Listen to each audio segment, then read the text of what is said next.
तो अभिप्रेरणा के प्रकार के बाद हम टॉपिक लेते हैं अभिप्रेरणा का महत्व। हम अभिप्रेरणा के महत्व को अगर जानना चाहें तो विभिन्न बिंदुवार हम अभिप्रेरणा के महत्व को समझ सकते हैं।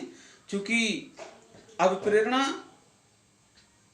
अनुशासनहीनता का एक ज्वलंत समस्या बन गई है। शिक्षक प्रांगणों में, विद्यालयों में अभिप्रेरणा की बहुत आवश्यकता है, क्योंकि विद्यार्थियों में अनुशासनहीनता का प्रकरण ज़्यादा दिखाई दे रहा है और इस समस्या को हम अभिप्रेरणा के माध्यम से दूर कर सकते हैं। तो हम इसका उपयोग विभिन्न तरीके से बच्चों को, विद्यार्थियों को पाठ्यगामी क्रियाओं में या सामूहिक, सामाजिक या शैक्षिक क्रियाओं में भाग लेने के लिए हम उन्हें अभिप्रेरित करके उन्हें शामिल करने के लिए प्रयास कर सकते हैं। और अच्छे कार्य के लिए पुरस्कार और प्रशंसा का या वांछित कार्यों के लिए निंदा या दंड का प्रयोग करके हम विद्यार्थियों को अभिप्रेरित करके उन्हें अधिगम कार्य में संलग्न कर सकते हैं। तो अभिप्रेरणा का महत्व हम बिंदुवार स्पष्ट करेंगे। पहला बिंदु होगा आवश्यकताएं। हम अभिप्रेरित करके आवश्यकताओं से वाकिफ करा सकते हैं, उन्हें अवगत करा सकते हैं। क्योंकि कहा गया कि आवश्यकता आविष्कार की जननी है। हम पहले ये बताएंगे कि तुम कोई भी कार्य कर रहे हैं, पढ़ रहे हैं, सीख रहे हैं, उसकी आपके जीवन में क्या आवश्यकता है, उससे आपको क्या लाभ हो सकता है। पहली बात आवश्यकताएं। दूसरी बात सीखने की इच्छा।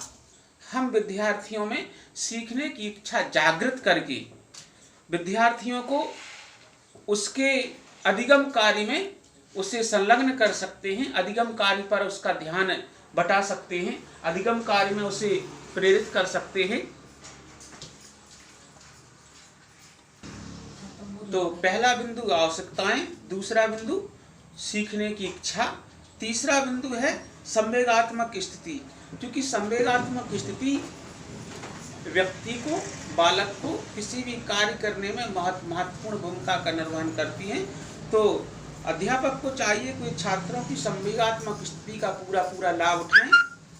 इसके लिए उसे जानना होगा, ध्यान रखना होगा कि ज्ञान बालक को दिया जा रहा है, उसके प्रति बालक घृणा करता है या बालक सीखे जाने वाले ज्ञान के प्रति उसका संवेगात्मक संबंध बन रहा है अथवा नहीं बन रहा है। तो संवेगात्मक स्थिति क्रिएट करके हम बालक को अधिगम कार्य में अधिक से अधिक संलग्न कर सकते हैं। तो ये था तीसरा बिंदु। चौथा बिंदु है अभिवृत्ति। हम बालक के एटीट्यूड को अभिप्रेरणा के माध्यम से विकसित करके हम बालकों में अधिगम कार्य के प्रति अधिक संलग्न कर सकते हैं, उसको जोड़ सकते हैं, अधिगम कार्य के प्रति उसकी रुचि जागृत कर सकते हैं संवेगात्मक स्थिति से, अभिवृत्ति से। और एक तरीका है प्रतियोगिता। प्रतियोगिता बालकों में एक स्वस्थ प्रतियोगिता उत्पन्न करके और उन्हें इस कार्य के प्रति, अधिगम कार्य के प्रति उन्हें ज़्यादा से ज़्यादा प्रेरित कर सकते हैं, जोड़ सकते हैं।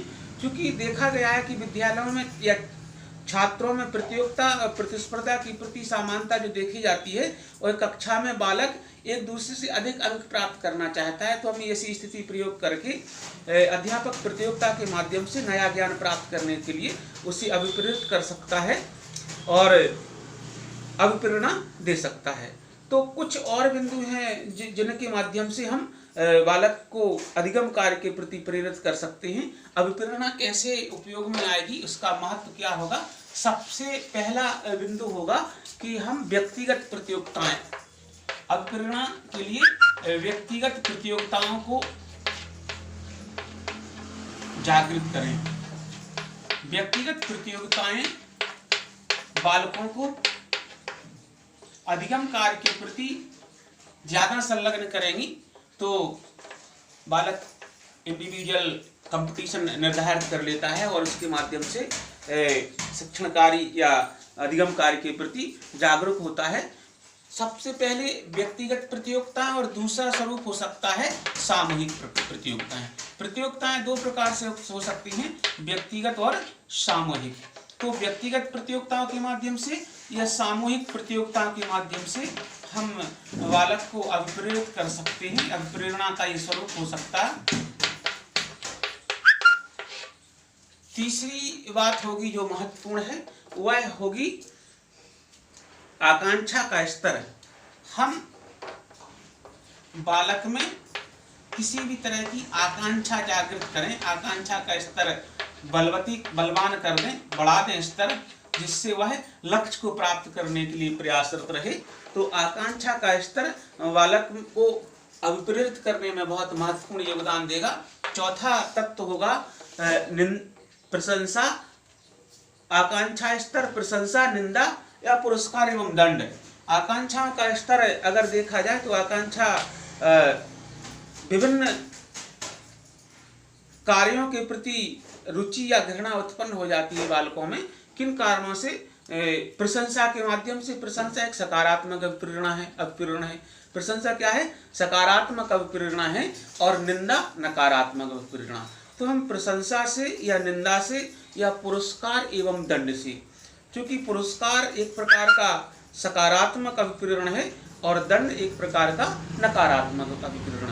तो ये सारे अभिप्रेरण है, इनका महत्व है बालक के अधिगम में और बालक के व्यक्तिगत जीवन में, जो उसके शारीरिक, मानसिक, सामाजिक, संवेगात्मक विकास में महती भूमिका का निर्धारण करता है।